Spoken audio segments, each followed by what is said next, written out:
What's going on, everyone? Welcome to the Tell Me More podcast presented by the Real Estate Cheat Code.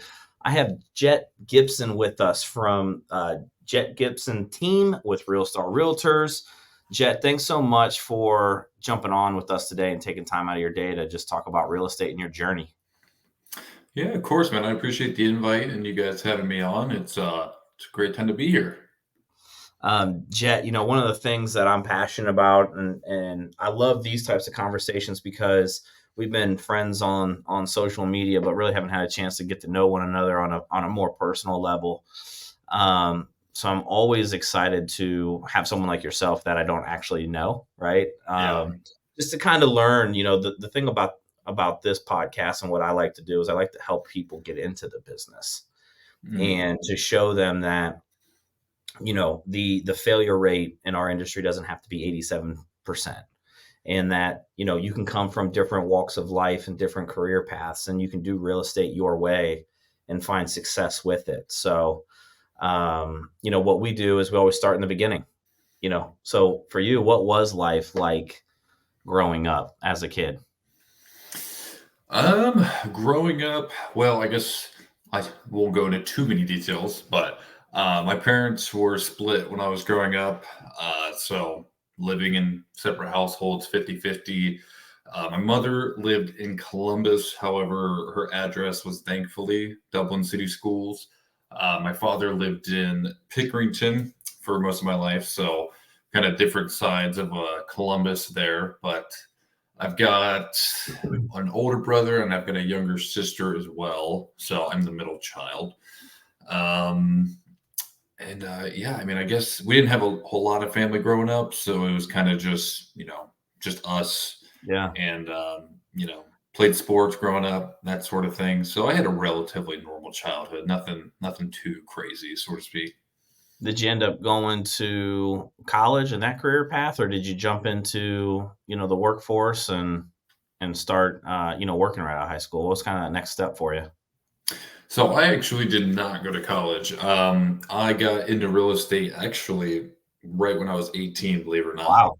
Yeah. So I started the classes to get my license the day after high school graduation. I graduated May 18th and I started the classes May 19th of 2019. Yeah, 2019. So so I got into real estate right out of high school. Before that, I was serving I worked at Bob Evans. I worked at BJ's over at Tuttle in Dublin, just kind of busting tables as well. So I'd been working since I was 16. Was it 15, 16? One of the two. I think it was 16.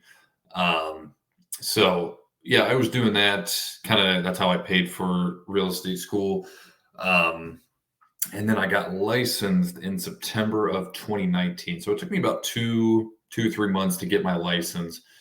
So it wasn't terrible. I did my schooling online just because I was working a full-time job at the time. So it was a little bit more convenient for me to do the classes online and kind of go at my own pace. Yeah, let me ask you this, because I think I've only ever had maybe one, maybe two other people that got into real estate right out of high school, because typically, right, like real estate's not your first career choice. Typically in our industry, it's your second, your fifth, Did you have a passion for real estate growing up? Like, how did you decide that was the move for you? No. So my father worked at PNC Bank, and he actually still does work there. He's a mortgage loan officer at PNC Bank. When I was in high school, I always thought to myself, I was a huge history nerd, but I was like, I'm not going to go be a historian because they don't make any money. Law really fascinated me, but it terrified me at the same time because I knew I don't want to say a lot of people, but I knew a handful of people that went to, become a lawyer, went to law school, and then, they're 25, 26 years old. They just spent 6-7 years in college and they're like, oh, I hate this. I don't want to do this. So I was like, I really don't want to do that. And when I was working at Bob Evans and BJ's, I met a lot of people, and I mean a lot of people, whether they were, people that worked there or just like regular customers that I, formed a relationship with.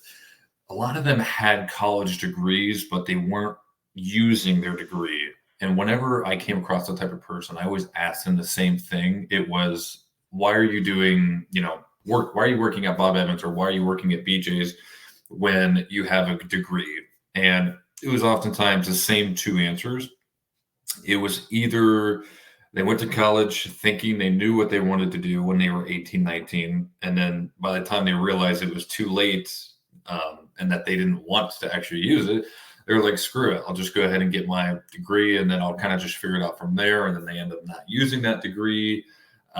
Or it was, their parents kind of forced them into it type of deal. So I didn't want to make that same mistake, man. Yeah. College was a big commitment. My parents weren't exactly the most financially stable, so it was going to be me and myself. Like I couldn't rely on them to help me with anything. So it was going to be taking out student loans, and that idea just, again, did not sound appealing to me at the time. So I was like, you know what, I'll just I'll take some time and figure it out. My father had talked to me about becoming a realtor because he knew a couple people that were friends of his that were realtors, and he was like, "Why don't you try out real estate?" So I had done some research on it, the classes, the education requirements, that sort of thing. My senior year of high school, learned that it was relatively minuscule compared to actually going to college. It was 120 hours of schooling, and then from there it was take the test. Schooling wasn't terribly expensive. So I was like, I'll give this a shot for a few years. I think I gave myself 2 or 3 years to figure it out. I said, I'll try real estate for 2 or 3 years. And if I don't like it, or if I'm just not making any money, I'll just go to college, or I'll do something else. I'll figure it out from there. And I'll only be 21, 22 years old by then. Yeah. And that's where I'm at right now. I'm 22 years old, going to be turning 23 in March. But so yeah, I gave it a shot. Here I am. I've been licensed for, what is it? So 2019. So wow, 4 years already. September was 4 years now. Still going strong, thankfully. But yeah, that was kind of my path into real estate and how I got into it. It was the idea from my father and the fear of not wanting to go to college and being a bunch of debt. So what was, I mean, how did you come to that conclusion and be okay with it, right? Because I'm sure a lot of your friends went off to college, right? And and it's one of those things where it's like, okay, am I really doing the right thing? Probably. I'm going into a 100% commission based industry. mm-hmm. And I'm right there with you. Like, I was one of those. I thought I was going to school to be an accountant. I failed calculus, and I said, okay, I'm going to pivot. I like sports. Let me go into the sports, side of things at Ohio State. Graduated 3 weeks later, I got into real estate. So I was that person that you described, right? Yeah. But I always tell people in my family, it wasn't forced. Like, college wasn't forced, but it was kind of implied. It was either, it was just kind of like that next thing that you did, type of thing. At 18, for you to go kind of against the grain and be comfortable, with that, what was that like for you? I mean, don't get me wrong. There were definitely times of serious FOMO. Again, I was 18, 19 years old at the time. And I mean, I'd be lying to you if I said there were times where I got on social media and I see friends, at parties and stuff like that, living their best life. And I'm just like, man, like, that sounds like a blast. But instead, I'm trying to kind of build my business and build my career in real estate. So there were definitely times where I had serious FOMO. I seriously questioned my career choice, and also too just some of my life choices as well, in getting into real estate. No one in my family really had gone to college and gotten degrees. So that wasn't really anything new to me. My parents weren't like the type where they said, oh, go to college to get a degree, etc. Yeah. They wanted me to go to college, but they weren't like, it wasn't implied. They were like, if you want to go to college, go to college. If you don't go. That sort of thing. Yeah. But yeah, I mean, again, it was just like, there were times where I questioned myself. I questioned the business. Because I mean, my first year, man, like it was a struggle. Honestly, the first 2 years for me were a struggle. There were times where it was the whole roller coaster thing, you know. I'd be doing well for, 2 or 3 months, and then I'd have a 2 or 3 month stretch where I'm like, I've got nothing going on. Like I don't have any clients. I am not showing anyone anything. Where's my next deal going to come from? Where's my next paycheck going to come from? So it was definitely terrifying for me sometimes, but you kind of just got used to it. I got smarter as time went along. I made better choices financially, thankfully. I made better choices in the business as well. Sure. I mean, when I first got licensed, I'm not gonna lie to you, I'm not somebody that really has anxiety, but I couldn't make a phone call to save my life. Like, I don't know what it was, man, but just that whenever I heard that phone ringing, if I tried to call someone and I just hear that, just the phone ringing, just that sitting, the anticipation, the waiting, it would just freak me out for whatever reason. And now here I am today, and I do daily prospecting for about 2 hours a day. I make upwards of 60 phone calls a day. It's no Yeah. problem for me now. Yeah. But I mean, again, it was just back then, just looking back upon that, it was just like, man, this is terrifying. And again, I questioned myself a lot. So, And I have two questions for you around that. Not that I wouldn't expect that out of someone new coming into the industry. We all experience that, right? Like, and yeah. part of that is because we are, not experienced on the conversations yet. But Hmm. I would have thought, being, in the restaurant industry, right? You're meeting strangers all the time for the most part, right? Back to Yeah. back to back. And obviously you have to greet and go through that whole thing. I would have thought that would have helped a little bit with some of that transition. It's so funny that you say that because it helped in a sense that I could have a conversation with a complete stranger on the street, face to face, no problem. I could walk up to anybody and have a normal conversation. But I don't know what it was, man. Like when it came to the phone call, it was Yeah. just, again, I think it was just that ringing, the anticipation, the waiting. And I'd have to tell myself over and over and over again, what's the worst thing that they could say? They could Yeah. say, screw off and hang up. That's the worst thing that could happen. Yeah. So that right there kind of helped me get over the fear of being rejected. Cause I mean, that's what it was at the end of the day. It was the fear of rejection. So like doing open houses and stuff like that. I mean, my first year, I was doing 2 open houses a week. In fact, I kind of burnt myself out from open houses doing that. So, but yeah, I mean, when it came to open houses, having a conversation, people face to face, that was no problem for me. But again, that phone call, it took me a long time to get comfortable with it. Yeah. Let me ask you this, being so young in the business, maybe someone's listening to this that's thinking about getting in. Maybe they're in high school now, right? Or maybe they're in college and like, hey, college isn't for me, or I don't know what I'm going to do next. I Hmm. think there's this fear too around I'm too young to be in the business. Yeah. You're obviously 18. I got in at 22. There were people that would always ask me like, "Hey, are you even old enough?" Jokingly, right? Are you even old enough to sell? I didn't own a home at the time, right? Yeah. I was selling other people houses. What were your thoughts around that? And how did you go about actually building your business at a young age when a lot of times people are like, "Oh, just tap into your sphere of influence." Well, in your case, your sphere was in college, and mine, I'm not from Ohio. So what did you focus on in order to get things Um, rolling? I mean, don't get me wrong, I heard a lot of the same stuff. It was, you're so young. A lot of people told me I had a baby face. I mean, it was every year, my first 3 years, I was having to redo my headshot because people were like, you look older now. You look more mature now compared to like your picture from just 6 months ago. So, I mean, yeah, man, again, it was terrifying whenever someone would ask me, how old are you? And it was kind of a joke, and surprisingly, I never got pushback on this, but whenever people would ask me how old I was, I would always say, "I'll tell you at the closing table." Surprisingly, no one ever gave me any, like, slack on that. It was That's kinda awesome. just whenever I said that to people, they'd kinda just laugh, and they'd be like, "Alright, cool." And then whenever we got to the closing table, I would say, "So you asked me how old I was. How old do you think I am?" And sometimes they'd say, 21, 22, 23, whatever. And I'd be like, no, I'm 18, I'm 19. And I had one woman tell me that she probably wouldn't have worked with me had she known that prior to, which I don't blame her. And I kind of just laughed and shrugged it off. And I said, well, I got you to the closing table, didn't I? And she's like, that's fair. So I was like, all right, cool. So, I heard it all. Again, I was Yeah. 18.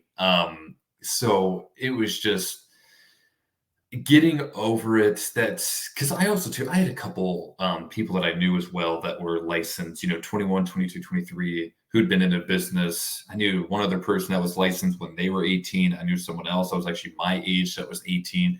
And we would kind of talk and like say, like, how do we get around that?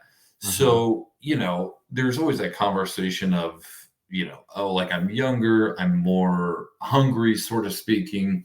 Whenever people would ask me, like, why should I choose you over somebody that's more seasoned, somebody that's older, that sort of thing.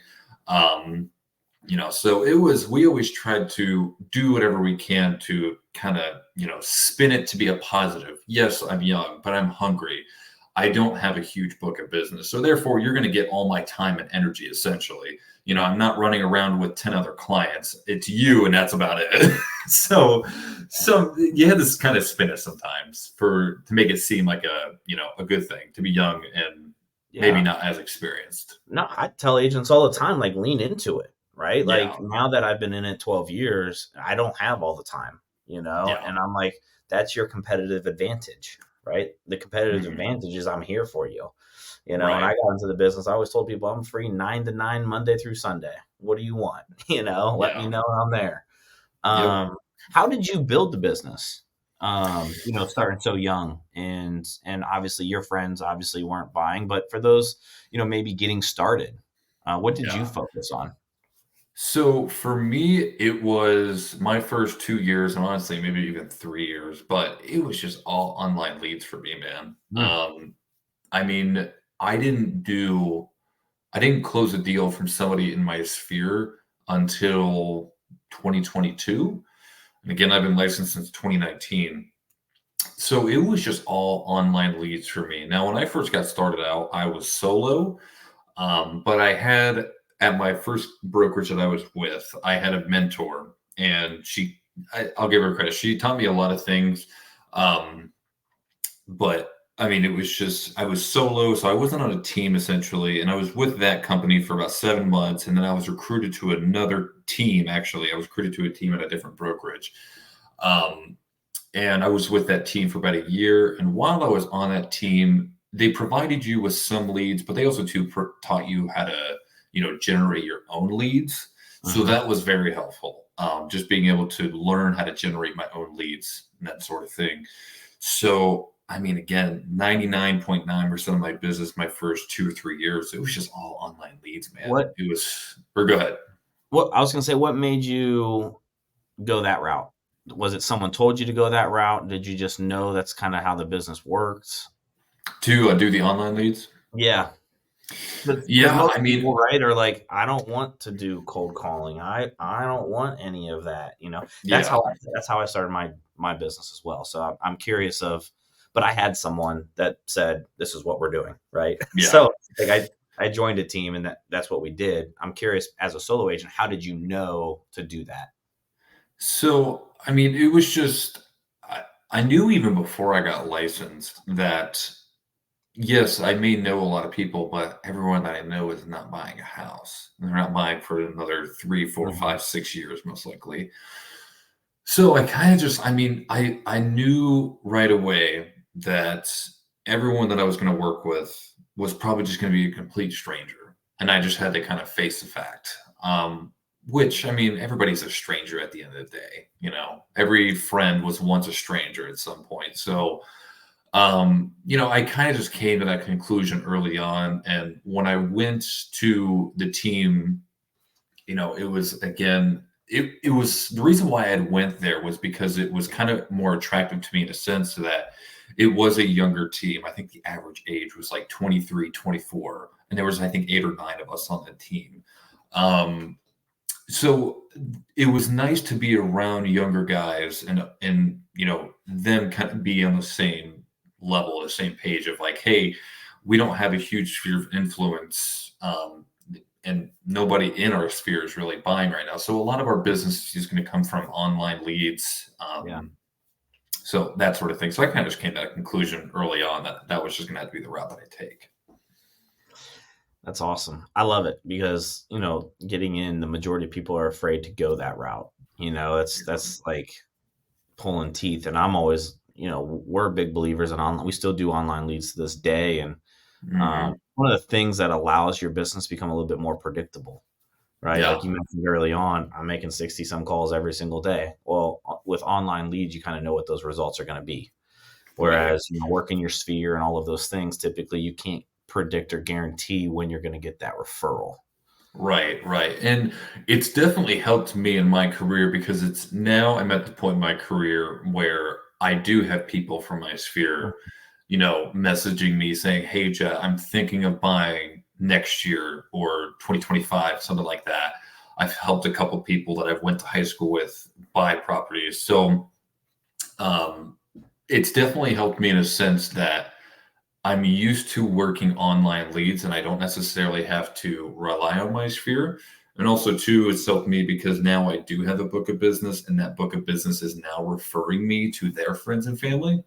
So it's been nice to go from like, hey, I know for a fact all my business is going to come from online leads, just random people that I've never met, versus now this year, it's kind of been 50-50, honestly. It's half of it's been referrals, sphere of influence, the other half has been online leads that I've never met prior to. So, and each year in my business has continued to gone up. Not necessarily double, but more of like one and a half. Like it's gone up one and a half times. So that's been great for me, and I'm hoping to kind of continue that trend next year, or maybe even do double next year. Yeah. So we'll see. When you decided that real estate was going to be your move, out of high school, so did you have supporters? Did you have doubters?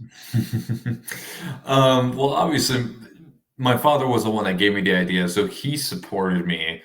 My mother, not so much.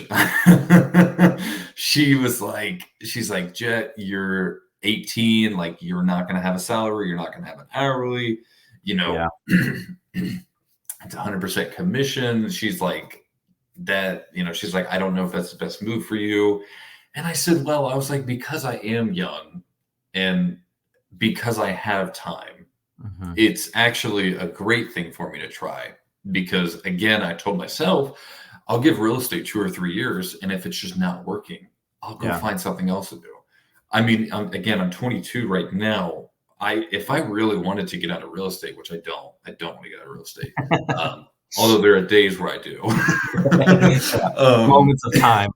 yeah, yeah. But I mean, that's every career. So, Yeah. um, but I mean, it's like if I really wanted to, I could drop real estate right now and I'd go to Yeah. college or go find another job to do. So yeah, I mean, and then like I said, I didn't have like a whole bunch of other families. So my mother and father, that was really the two that were doubter supporters. And my friends they didn't think anything of it really. Honestly, in fact, it was kind of a joke when I first got started. They were like, they'd be like, yeah, it's Mr. Real Estate or whatever. So Yeah. it was kind of always a good laugh with them. And they'd always be like, yeah, man, like whenever I'm ready to buy a house in 10 years, I'll let you know. And even especially early on too, like every time I'd like call them or text them, they'd be like, quit trying to sell me a house, Jett. And I'm like, I'm not. So just stuff like that. It was good times. It was funny. Yeah, that's awesome. What I know you talked about a little bit about the real estate roller coaster and all of those things, kind of getting started. What was the first couple of years like for you? What did you focus on? Obviously you did internet leads, you did some open houses, but what Mhm. was that struggle and success like for you? Um Man, that's a in-depth question. I got some stories. So, I mean, my first year, I mean, I feel like my first full year, so because I was licensed September yeah. 2019, I didn't have anything going on the first 3 months. It was 2022. My very first transaction was a listing, actually, and um, it was an ex-girlfriend's of mine's parents. They wanted to sell their house and buy another one. Wait, We were was going this to like, meet. were you guys like exes or were you together now and We, ex? we were together then, Okay, so there we go. yeah, yeah. So they were my very first transaction. I learned a lot from that transaction. I'm not gonna lie to you. You're probably gonna think this is ridiculous, but my first transaction, I didn't know what a request for remedy was. So, Well, but that's the thing, right? Like that's why I love me personally, I love pouring into brand new people getting into the industry because I had a mentor with me along the way, right? Like yeah. they don't teach you this stuff in school, right? And No. obviously we know that now. Back then when you're in classes, you're like, oh, this is great. Like we're gonna go out and we're gonna sell houses and everyone wants to buy a house, right? They don't teach you the Mm, actual business side of things. So you right. weren't alone, right? There's a lot of people that don't know what it is. Yeah. So, very first transaction, and then I thankfully had gotten a couple other deals under my belt through that year. I think I ended my first year doing 7 transactions. So nothing crazy, but it was more than like the statistical average. I think what the statistics is you're lucky to do 1 or 2 deals your first year. And that Um, was 2020, your first full yeah, so year? that would have been 2020, my first full year. Yeah, I mean, So yeah, you that was throw in the middle COVID of in. COVID too. Yeah. So, which I mean, COVID had its positives and negatives. Positives was 3% interest rates. People were a little bit more willing to buy. But even as someone new getting into the business, you don't know the business, and now you just throw this whole thing at you like, "Oh, hey, we might be shut down for 2 weeks, and is real estate something that we can do or not do?" And you're probably like, "Oh, shit. What did I Yeah, get into?" yeah, it was. I mean, it was very challenging that first year, that first full year, because it wasn't like, we went from doing weekly office meetings to now weekly brokerage meetings where we're talking about COVID, we're talking about the interest rates, we're talking about protocols and things you can and can't do with COVID. So, it was a lot to take in. But thankfully, I mean, again, I was blessed enough to be able to do 7 transactions my first year. Um, so it was definitely tough, and I want to say that it my first year was relatively consistent in a sense that like it seemed like every 1 to 2 months I had one closing. So Mhm. I'd close a deal 1 month, and then 2 months would go by, I'd close another deal, and I was 18.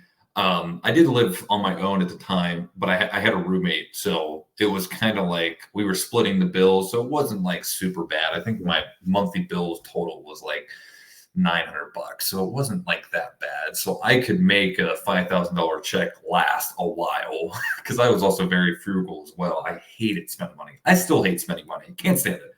Um, so for me, it was like I thought I was balling. I was like, I've never made this much money before. And then in reality, I mean, I only made like 35,000 my first year. So, Yeah. for in 2020, that's not exactly a very livable wage, but Oh, but it's interesting. For me, like at 22, graduating, my friends were all working, jobs, and I was doing real estate, and I'd be going having drinks, happy hour at 3 o'clock, and they're still working, or I'd be yeah. in the summertime at Zambezi Bay during the day, and they're still working, So Hmm. like I always tell people like the lifestyle and the pay in our industry you'd have to make so much more for me personally. I have to make so much more in the corporate world to even Right. justify, right? Yeah. Even going into that route. So, Yeah. And then my second year, it was kind of a rush patch. So my first closing, 2021, it would have been, came in February. Um, my next closing didn't come until June. So that's about 4 months without a closing. And that was 4 months. It seemed like everything I touched just fell apart. mm, I had clients that I was working with. I'd get them into contract, they'd fall out of contract. It was leads that I'd been working with that I thought were going to go with me, ended up going with somebody else. So it seemed like like I said, it seemed like everything I was touching whether it was a contract or a lead, it was falling apart on me. So I actually, for those 4 months, I was having to do DoorDash to keep up with my bills. There was a time as well where there was 1 month where I had to put my rent on 2 different credit cards. So Mm. that was a lot. And then not to mention too, it was the beginning of the year, so we had to pay our MLS dues. That was another $1,100. Yeah. So I mean, I was struggling.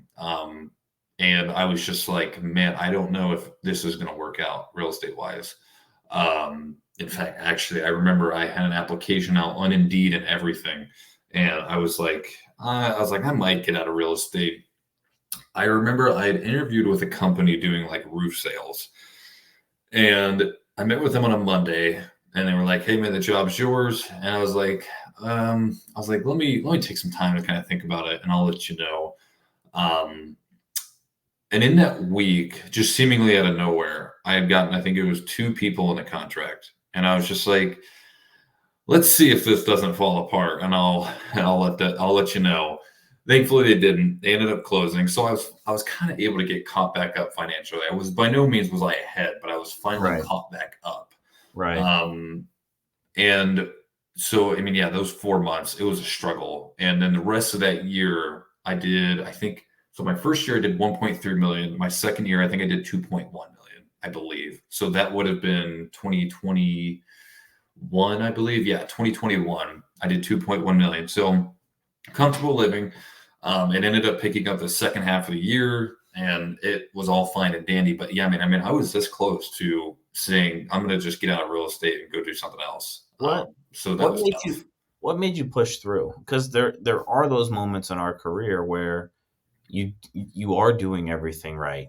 Hmm. There's a lot that's outside of our control, right? So, Yeah. so you still can get the wrong results, right? What was it Hmm. for you? Was there something that really just made you push through that pain? Um, I don't know, honestly. I'm a religious man, so I remember asking myself all the time, like almost on a daily basis, like this struggle. I remember asking myself, is this God testing me or is he warning me to get Mm, out of real estate? yeah. Um, and it was just like I would talk to people and they would say, just give it some more time, give it some more time.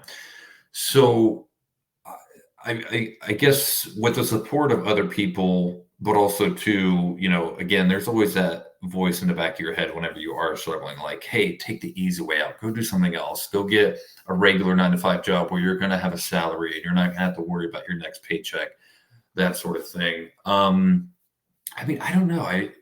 Like I said, I played sports growing up. We went through tough times in sports, and honestly, too, we went through tough times financially when I was a kid growing up. So it was like I was like, if I can get through this, I'll be fine. Mhm. Um, so it was a lot of that, and also too, just God, I think came through for me at the end, because I think God was. I think looking back at it, it was Yeah. God testing me. He was saying, if you can stick this out, you will benefit it greatly.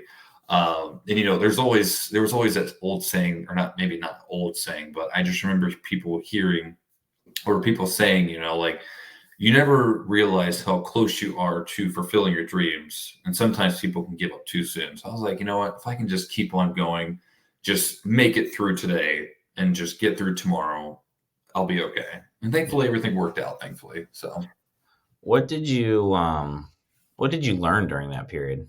What did you learn about maybe yourself or your business? um, I learned to be smarter with my money. I've definitely, I have money put away for, tough times like that now. But also too, I've learned to not freak out in tough times. I mean, hell, I'll say it right now. I think it was June of this year where it seemed like I had nothing going on. I was like, Yeah. man, like it just seemed like the market had just come to a screeching halt, at least for me. I couldn't speak for other people, but I was just like, man, like I've got no buyers, I've got no sellers. I was just like, what is going on right now? But then I think it was beginning of July, things just picked back up out of nowhere. And I was just like, all right, cool, we're fine. So what I learned from that was to not freak out, be more prepared if in hard times like that. and also too, I learned about myself, like I am a little bit more resilient to things like that. Hmm. So, you got to be able to have thick skin in this business. You also too have to learn to remain calm in tough situations, not only with yourself, like in financial hardships, but also to with clients as well. So, it was definitely a blessing in disguise, I would say, that whole experience. Yeah. I think there's a moment in a lot of agents' careers where they have that, right? And sometimes it's multiple moments, and like I said, we can do all of the right things. We'd be prospecting, right? We could have clients, we could be showing homes, we could be writing offers, right? And it's just sometimes it's just not going your way. So, Yeah. if you're listening in and that's you right now, like just keep pushing, just keep pushing. I always say, Yeah. put those blinders on, right? Like the horses, on the racetrack, they got the blinders for a reason. Just Hmm. get rid of all of the distractions, dive into what you need to be diving into. Um, Hmm. Eventually it's gonna work itself out. Yeah. And I mean, just keep plugging away. That's all you can do at the end of the day. I mean, it's funny. I remember telling my girlfriend, she's in nursing school, and she's like, man, I don't know how you do your job, because she sees like how much we work and stuff like that. And I'm like, I was like, that is kind of the beautiful thing about real estate, is that you can take your lunch off without asking your boss. You can take your family out to lunch on a Monday afternoon if you want to. There's no repercussions behind that. You don't have to ask anybody if you can. But I mean, at the same time as well, the scary part about real estate is that you can work 24/7. Your paycheck's still not guaranteed no matter what. So you Yeah, really do have to be doing the right things on a daily basis. Everything that you do today, you're not getting paid for another 60 days, most likely. And yeah, that's what, I mean, my broker, Ronnie, always preaches, is like everything that you do today will pay you in 2 months. So, yeah. at least on average. Yeah, for sure. Jet, I want to kind of switch gears and start looking into the future of where you want to take your business and kind of where you're focusing on and growing it. What's something that you're looking to accomplish here over the next 12 months? Over the next 12 months, well, like I said, we started a team recently. We've got one guy coming on, potentially two. We're kind of still waiting to hear on his part. Also, too, once those two guys are on, I'm going to be looking at hiring a transaction coordinator. So over the next 12 months, my goal is to kind of expand the team a little bit. And again, just to keep improving on this sales each year. It seems like each year we're 1.5 times again. So, this year we're on pace to do 6 million. Next year, if we can do 7.5 or 8 million, something like that, that would be ideal. Obviously that'd be ideal, but we'll see. Yeah, So a year from now, it's like I'm hoping to have the team established, have the transaction coordinator, and maybe even to have more people on the team. My thing is that I don't want to overwhelm myself with bringing on people, so I'm trying to keep it at most two for now. And then once I kind of get those guys up and running, they're comfortable. Which, I mean, honestly, let's face it: if you're brand new in this business, you're not going to be comfortable for a long while. You're not going to yeah, be comfortable in 6 months. It's going to be more likely 12 months. So, instead of only having two members on the team, if we can have three or four, that's what we strive for. So that's kind of our goals for the next 12 months, is continue to expand the team. 12 months from now, instead of saying I did 6 million this year, hopefully we're saying we did 8 million this year, something yeah. like that. What's a 5-year goal for you? 5-year goal, it's a great question. And whenever people ask me that, I'm like, I don't even know, because 5 years from now, I'll be 27. I don't know what the hell I'll be doing at 27. But it's like, I mean, I from the business aspect of it, obviously the team to be expanded and kind of just have the team be on autopilot. My goal at the end of the day, I'll probably always produce. I don't ever really see myself not producing. I know there are some team structures where, the team lead doesn't produce because Yeah, they don't want to, and they right. can do that. That's a great team structure. For me, again, I'll probably always produce, but 5 years from now, man, I hope to have the option to produce. If I want to take my wife and kids on a 2-week vacation and just have the business kind of run itself, I'd love to have that option. Am I going to have that option? I don't know. It's going to take a lot of time. It's going to take a lot of work as well. But, 5 years from now, I want to kind of just be able to say myself, I'm going to take a 2-week vacation, or hell, I'm going to take a 30-day vacation with my family, and I'm not going to have to worry about my business falling apart. So, What do you think that you would have to have in place? Obviously, you mentioned obviously a team, right? But what do you think you'd mhm. have to have in place in order to make that happen? Because I believe I was just at a mastermind a couple weeks ago with my real estate coach, and I believe a lot of the reasons why people get into the business is because they want freedom, right? Ultimate Mhm. freedom. The problem about the majority of people in our business is they never get to the point of actually running a business to where they can step out of, Right. and it's still a job, right? Mhm. Um, what do you think that you would have to put in place outside of the team, in order to make that possible for you? I mean, honestly, that part I'm still trying to figure out. Yeah. I'd imagine that it's the right systems, the right infrastructure. Um, it's like I said, it's the systems, it's the infrastructure. I don't Yeah. know exactly what systems it's going to be. I'd be lying to you if I said I had the answers right now, and because if I had the answers right now, I wouldn't be sitting here. So it's, real estate, it's a journey. I talked to somebody that I admire very much who has his own team. And he explained it to me in a sense that real estate is kind of like a mountain. Your first few years, you're climbing up the mountain, you're overworking yourself, you're probably getting underpaid. But then once you finally get over that hump, you have all this momentum going downhill in a good way. Right. Um, and you almost feel like you're overpaid and underworked in a sense. And so, again, it's having the right system, right infrastructure in place to be able to step away from that. That's Yeah. kind of, that's what everybody needs at the end of the day. That's what everybody preaches at the end of the day. If you want to get here, you got to have the right systems and the right infrastructure in place. And Yeah. so, right now, for myself, I'm still finding those right systems and infrastructure. So, Yeah. Yeah. I mean, the one thing we talk about all the time is franchising your business. How can mhm. I turn it into a franchise? Right? Yeah. Systems, people, process.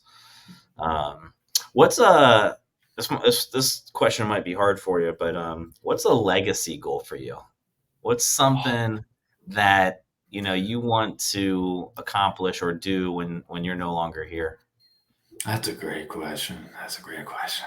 Um, I don't know, man. It's funny that you say that because it's like I always think to myself, like, I'm not going to spoil my children, but I want them to kind of understand and know the ethics behind like hard work, that sort of thing. Like, I want my children to be able to say, like, my dad taught me X, Y, and Z, and that's why I am the way I am. Whether it's personally, spiritually, religiously, financially, that sort of thing. I mean, I'll be honest with you, I'll probably be hard on my children, but hard in a sense that, there's no handouts in life. Life is hard, man. Like, nobody has life figured out. Um, so it's understanding and appreciating the everyday aspects of life. And so, for me, my legacy, I just want to be remembered as a great teacher, that sort of thing. Because I mean, that's what everybody needs at the end of the day. Everybody needs a great teacher, a great mentor. Um, so, that's one of my goals. That's my legacy goal right there, I'd say. Yeah, that's awesome. I got one last question for you. Go Um, for it. if you could give the audience one piece of advice that maybe you received getting into the business, or maybe that you give other agents getting into the business, uh, what is that? I would say if you're getting into the business, don't do what I did and go solo your first year. Join a team that's going to provide you with the right training, but not only that, the right leads. your first year, your first 2 years are probably your most important years of your life because it can make or break your career. Don't be quick to make decisions as well. Really take the time to do your research on the brokerage that you're considering joining, the team that you're considering joining. Because again, if you don't have the right training and the right leads coming in, it can break your business. It can break your spirits. And real estate, it kind of is a momentum business. And if you're just hitting wall after wall after wall, you're going to break at some point. So do yourself a favor, be patient with your decision, find the right brokerage, find the right team, and just be willing to learn as well. Don't be a cocky son of a bitch. Which, I mean, there's not too many people like that, but be willing to learn. And just another thing too, find someone that you kind of look up to, that you strive to be, whether that's your team lead, whether that's a mentor at the brokerage, but find someone that you can look at and say, I want to be in that person's shoes 10 years from now or 5 years from now. I want to be like that person, because, and from my experience in real estate is that there's not a whole lot of people that are going to gatekeep how to do the right things. Like, most people will tell you what to do and how to do it. So just find the right mentor and you'll be okay. And be willing to grind, because this business is a grind. It's not easy, especially if this is your first time being a self-employed business owner. You will have hard times. You have to fight through those hard times. You got to be willing to stand in the pocket when everything around you is collapsing and still be willing to take the shot, So that's my advice to anyone that's considering getting into the business, or maybe that's struggling to get, into the business, or struggling currently. Yeah. So, Jett, I love the conversation today. I appreciate you so much for jumping on here. A lot of kind of what you shared is kind of similar to my journey as well, getting in young and doing the business the way that you started the business and all of that, and, the struggles of it. So I really appreciate your time. Those that are watching or listening in, maybe if you're thinking about buying, selling, investing in real estate here in Central Ohio, Jett's phone number is down below. Make sure you guys reach out to him. If you guys are a newer agent or thinking about getting into the business, and you want to just pick his brain and ask questions, make sure you guys reach out to him. Jett, for those that are listening in, to the audio version of this, what is the best way for someone to connect with you? The best way to connect with me would be to either call me or text me. I do email. However, if you really want to get my attention, if you really want to talk to me, call me or text me. My number is 614-373-1643. Again, that's 614-373-1643. So, like I said, just call me and text me. Jett, thanks so much. I really appreciated this conversation. And if I can, do anything for you, please don't hesitate to reach out. Will do, man. I appreciate you having me on, truly. Awesome. Have a great day. I'll talk to you soon. You too, man. See ya. Bye.